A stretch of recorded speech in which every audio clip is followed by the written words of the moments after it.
Good morning everyone. Hope you all are well and safe.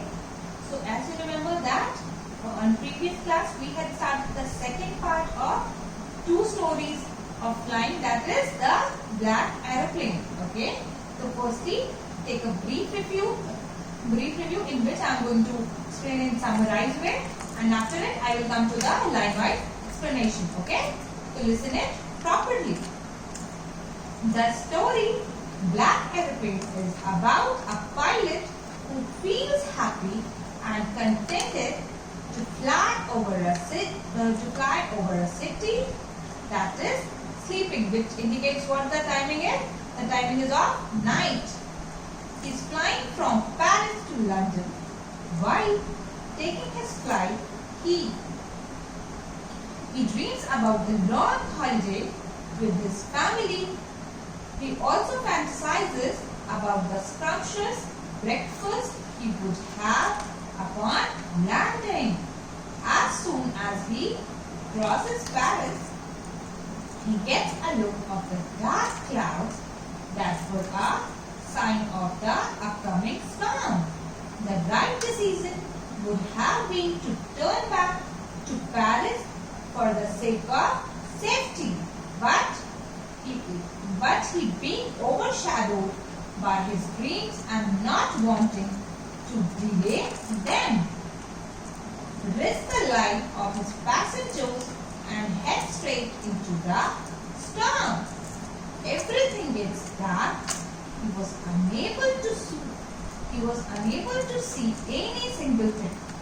All his direction instruments stopped functioning and he lost control of the plane. When all hope was lost, he saw another plane whose pilot was more than willing to rescue them. The author was panicking as there was very less amount of fuel left.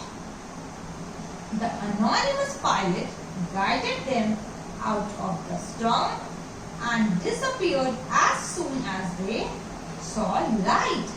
Upon landing, when he asked the lady in the control room about the other pilot, he is left in shock when the lady says that his was the onlyest plane in the sky.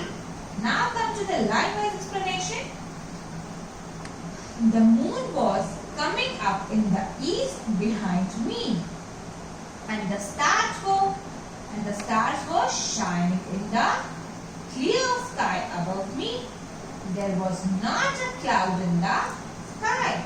I was happy to be alone, high up above the sleeping countryside. I was flying my old Dakota aeroplane over France back to England. I was dreaming of my holiday and looked forward to being with my family. I looked at my watch, 1:30 in the morning. It was night time. It was the time of night when the sky was clear and the stars could be seen twinkling. The pilot felt what the pilot felt. He felt peace in being above a country that had fallen asleep while he was flying over France to England. It was 1:30 in the morning and he was fantasizing about the holidays with his family. I called Paris control room. I thought as I looked down past the nose of the aeroplane, I saw the lights of a big city in front of me.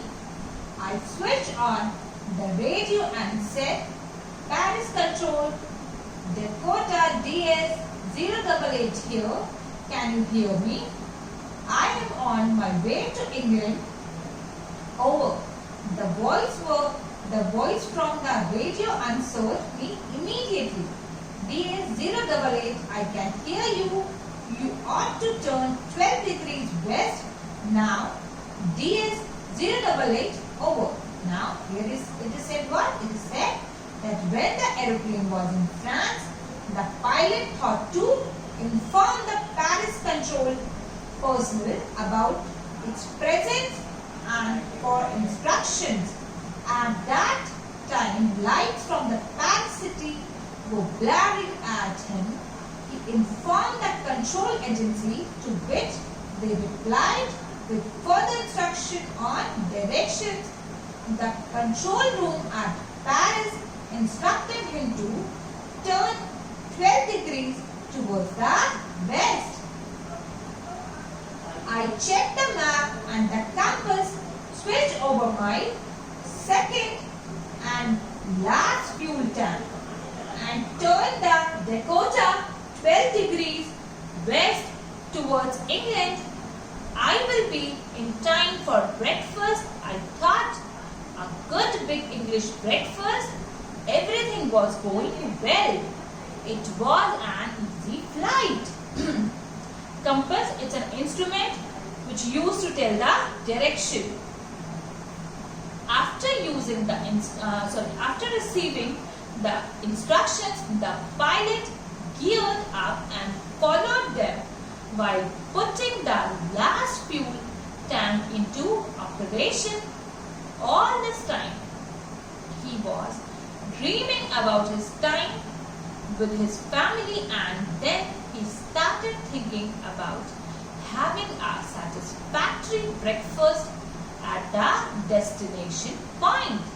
He was calm and everything was going as planned. Paris was about 150 kilometers behind me when I saw the clouds, storm clouds. They were huge. They looked like black mountains standing in front of me across the sky. I knew I could not fly up, and over them I did not have enough fuel to fly around them to the north or south.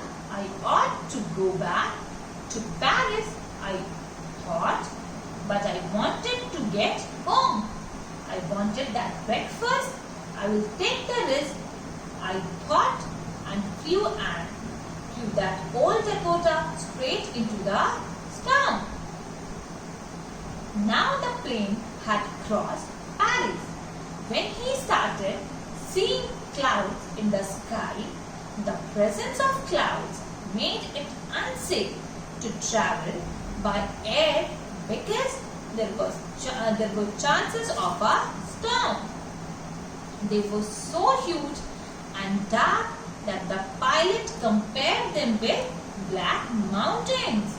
He knew he couldn't pass them, as it was impossible to go above them or escape them with the amount of fuel that was left in the last tank. The right decision would have been to fly back to Paris safely, but the pilot's decision making was clouded by his wish to meet his family. He was so desperate.